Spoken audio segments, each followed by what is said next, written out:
La première session ordinaire de l'Assemblée nationale et du Sénat a été ouverte aujourd'hui. Ati Bazaz, le président de l'Assemblée nationale, a interpellé le pouvoir exécutif sur la nécessité de résultats concrets et annoncé une rencontre prochaine entre les députés et le gouvernement durant cette session. Selon les juristes, la résolution de l'ONU de 1979 prime sur toute loi exigeant la restitution des îles éparses à Madagascar. Une ancienne puissance coloniale ne peut conserver un territoire d'un pays indépendant et toute décision contraire sans consultation populaire serait perçue comme une trahison à la nation.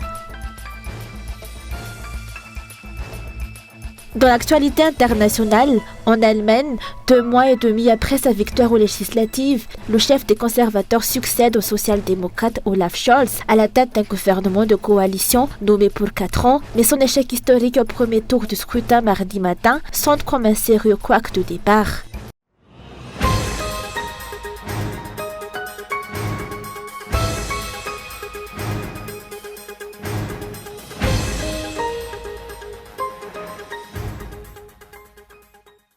La première session ordinaire de l'Assemblée nationale et du Sénat a été officiellement ouverte aujourd'hui. Concernant l'Assemblée nationale, Ati Bazaz, le discours du président de cette institution a interpellé le pouvoir exécutif et les responsables à tous les niveaux quant à l'obtention de résultats.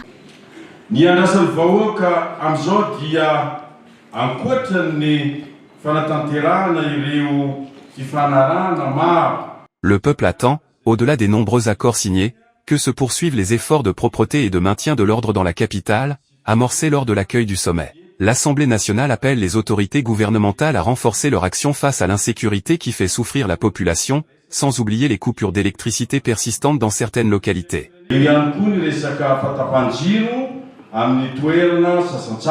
Ce discours du président de l'Assemblée nationale devant le pouvoir exécutif ne répond pas aux besoins du peuple, selon un député. Y a-t-il eu, réellement, une prise en compte des préoccupations sociales du peuple, comme l'insécurité, le prix du riz ou celui du carburant? Ce sont pourtant ces rapports-là que les Malgaches attendent, et c'est cela que nous espérons du face-à-face avec les membres du gouvernement.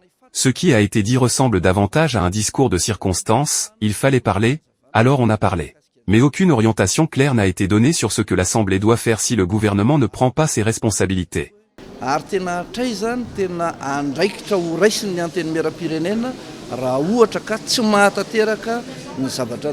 Le président de l'Assemblée nationale a annoncé qu'une rencontre entre le gouvernement et les députés aura lieu lors de cette première session ordinaire de l'année 2025, en dehors de la LFR. Un face-à-face qui n'a pas eu lieu depuis de nombreuses années et dont le pouvoir exécutif et certains députés ont toujours cherché à annuler. Cette fois-ci, les partisans du régime, les indépendants et l'opposition exigent cette rencontre prévue par la loi selon l'explication. Ainsi, on attend de voir si les dirigeants respecteront enfin la loi cette fois-ci et procéderont à ce face-à-face véritablement. Cette session sera également axée sur la révision du budget de l'État, une révision qui devrait répondre aux besoins du peuple et se concentrer sur les véritables priorités selon les députés.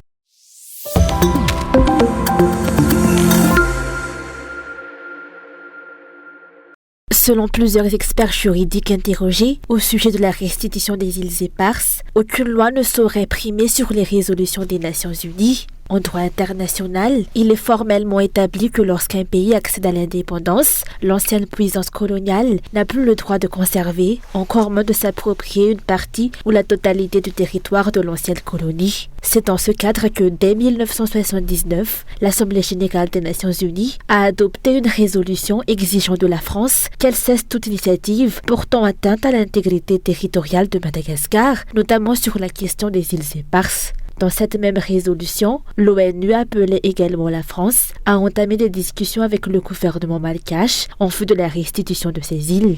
Pour les juristes interrogés, cette décision fait autorité. Aucune loi, aucun traité, aucun accord ne peut passer outre. Si les dirigeants actuels venaient à ignorer cette base juridique claire et prenaient une autre voie, ils pourraient être qualifiés de traîtres à la nation. Le président André Duil, détenteur de la nationalité française, ne peut prendre seul une décision engageant le peuple malgache. Tout écart de la résolution de 1919 est illégal et ne peut se faire que par voie de consultation populaire.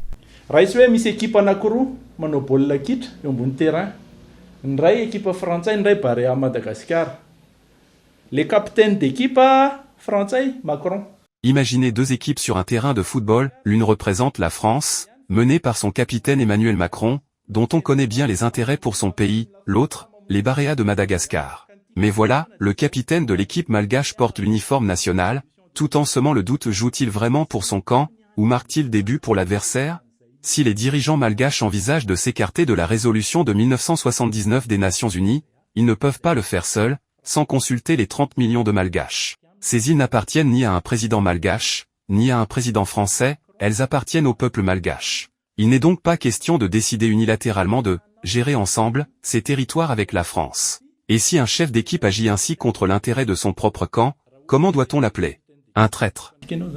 Sady efa mivoaka amin'ny ara-dalàna ianao mbola mamadika ara-politika sy mpamadika tanindrazana dia manontaniany malagasy hoe inona ny hevitra malagasy. De nombreux pays se sont trouvés dans des situations similaires à celle de Madagascar, mais tous ont opté pour une diplomatie ferme et cohérente. Maurice a récupéré Chagos, la Chine a retrouvé Hong Kong et récemment encore les Comores ont intensifié leur demande de restitution de Mayotte. Pour que Madagascar ait une chance de récupérer les îles éparses, il faut une stratégie claire fondée sur la compétence. Si Madagascar reste passif, en se contentant d'avoir raison, il n'obtiendra rien, et plus il tardera, plus la France renforcera son emprise. Ce combat engage le présent et l'avenir de la nation. Il ne peut être décidé à huis clos, encore moins confisqué par quelques-uns. La délégation qui représentera Madagascar lors de la rencontre du 30 juin n'a ni le droit ni le pouvoir de s'écarter de la résolution de 1979. Le patriotisme véritable consiste à exiger d'abord la restitution pleine et entière de la souveraineté sur les îles, puis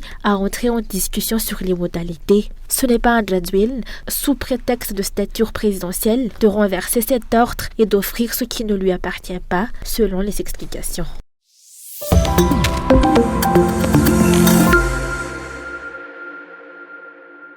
La mise en place d'une stratégie diplomatique sérieuse et la valorisation des experts malgaches maîtrisant réellement le dossier des îles éparses sont les solutions proposées par le parti Malagas Miaramiang, selon un communiqué publié aujourd'hui en réponse au discours d'Anjadwil à la télévision nationale dimanche dernier. Le retour de la souveraineté malgache sur les îles éparses ne devrait en aucun cas constituer un frein à la coopération diplomatique ou économique avec la France. Y renoncer serait une injustice et une trahison envers la patrie. Le MMM reconnaît qu'Anjadwil peut visiter ces îles en tant que citoyen français, mais considère que cela n'a aucune portée officielle pour Madagascar. C'est face à cette situation que le MMM réitère la nécessité d'adopter une véritable stratégie diplomatique et d'impliquer des experts compétents. Le communiqué dénonce également la corruption persistante, largement ressentie par les citoyens et les entrepreneurs, et récemment illustrée par les révélations d'un officier supérieur en activité. Pourtant, les dirigeants restent silencieux et passifs. Le MMM appelle à une enquête approfondie et à l'application de sanctions sévères, y compris à l'encontre des hauts responsables impliqués. Le communiqué alerte aussi sur la résurgence de l'autoritarisme, restriction de la liberté d'expression, pression sur les journalistes, contrôle du pouvoir exécutif sur la justice et le Parlement, entrave aux partis politiques d'opposition, le recul de la liberté de la presse en est une preuve manifeste. Le MMM souligne également l'absence de décentralisation effective. Les responsables locaux sont marginalisés et les ressources financières destinées aux communes, comme l'IFPB, prévues par la loi numéro 2014-020, sont retenues par l'État, sans explication ni échéance pour leur restitution.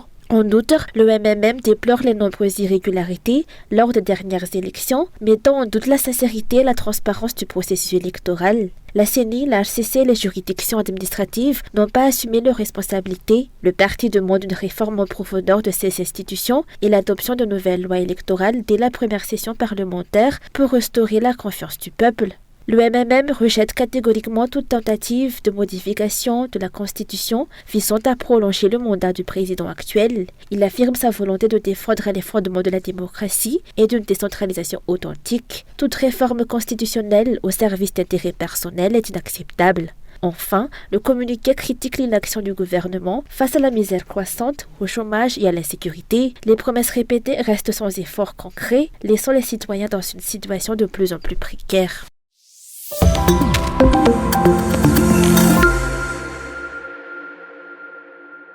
Le président de l'opposition à l'Assemblée nationale, Sité de Nadina Solnek, a répondu ce jour aux propos d'Anjadwil qu'il a visé dans son discours prononcé dimanche en marge des affaires nationales.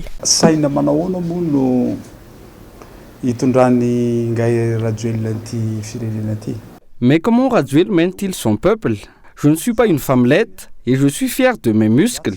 Depuis qu'il est au pouvoir, a-t-on vu un vrai développement? Non, on n'a fait que regresser. Son intervention, pour moi, ne sert à rien pour les Malgaches. Ce que le peuple attendait, ce sont des réponses à des problèmes, mais il n'a rien apporté. J'attendais qu'il augmente le salaire minimum à 100 €, mais rien. Depuis 2009 jusqu'en 2025, ce ne sont que des promesses et de la propagande.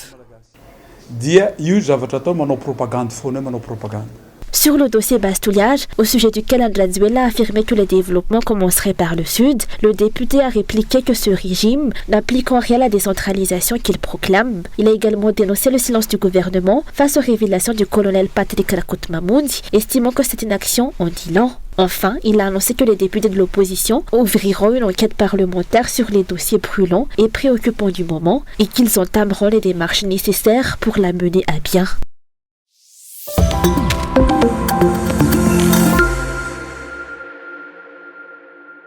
Lors de son intervention médiatique dimanche, Radziwiłł est resté silencieux sur les nombreuses révélations de corruption faites par le colonel Patrick Rakotmamundi. La seule réaction du président a été une demande de libération de l'épouse de ce dernier. Ce lundi, après l'ouverture de la session parlementaire, le Premier ministre a déclaré qu'une enquête approfondie était en cours sur cette affaire. Je vous le dis, le ministère compétent a déjà apporté une réponse à ce sujet. Plusieurs responsables ont été interpellés et une enquête approfondie est en cours.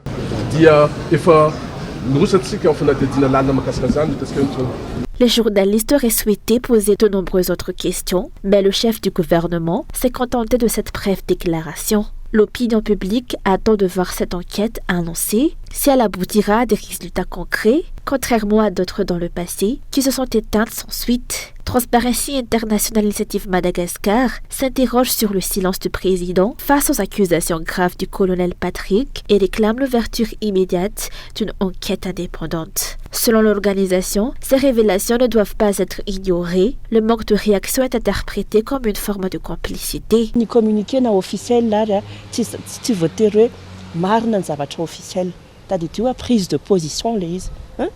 Un communiqué, même officiel, n'est pas nécessairement synonyme de vérité.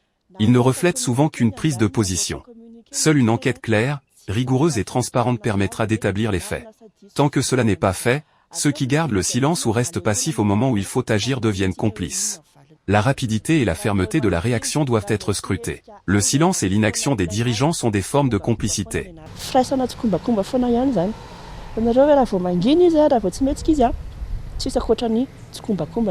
Des observateurs s'interrogent aussi sur l'inaction du Bianco, du PAC, de la justice à tous les niveaux, ainsi que des parlementaires, alors qu'ils disposent des leviers pour faire la lumière sur cette affaire. La société civile demande en outre la protection des personnes qui feront éclater la vérité, ainsi que la sanction des responsables. Transparency International Initiative Madagascar insiste sur la nécessité de punir les responsables qui pillent le pays en toute impunité, citant en exemple l'affaire Romivos, pour laquelle une enquête n'a jamais été ouverte à Madagascar.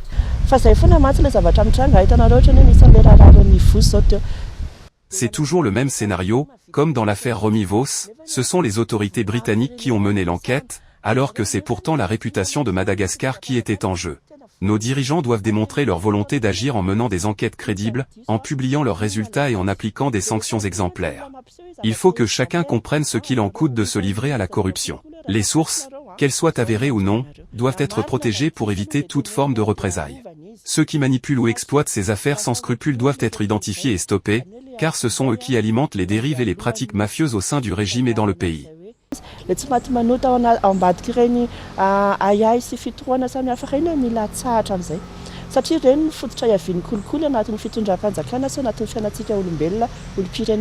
Pour Transparency International Initiative Madagascar, la lutte contre la corruption reste superficielle et fragile, comme en témoignent les classements internationaux de Madagascar. Aucun développement n'est envisageable tant que l'impunité domine et que l'état de droit n'est pas respecté.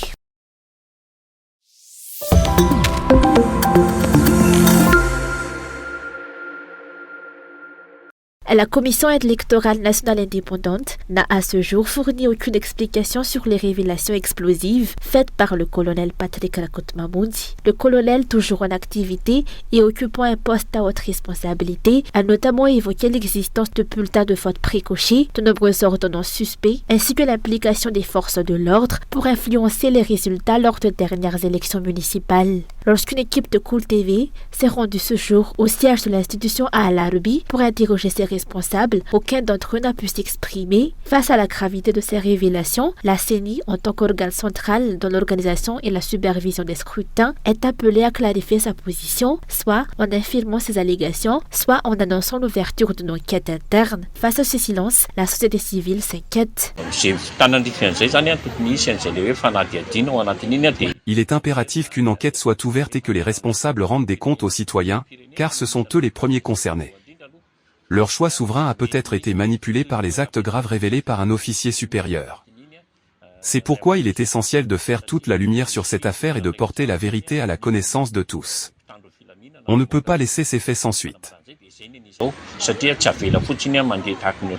L'existence de telles irrégularités, si elles ne sont pas traitées, représente une menace sérieuse pour la transparence des élections et le respect du choix des électeurs. Une telle situation peut démotiver la population à participer au scrutin. La société civile appelle à des responsabilités claires et à des sanctions fermes à l'encontre des auteurs de ces actes si les faits sont avérés. La CENI a simplement déclaré aujourd'hui qu'elle apportera des explications ultérieurement. Ces précisions sont attendues et seront relayées ici dans le journal dès qu'elles seront disponibles. En attendant, l'absence de réaction rapide soulève des interrogations. Plusieurs jours après les révélations, la CENI n'a toujours pas pris position, ni a lancé de dépôt de plainte, ni ouvert d'enquête. Rappelons qu'ouvrir une enquête ne signifie pas condamner, mais constitue une étape nécessaire pour rétablir la vérité et garantir la transparence.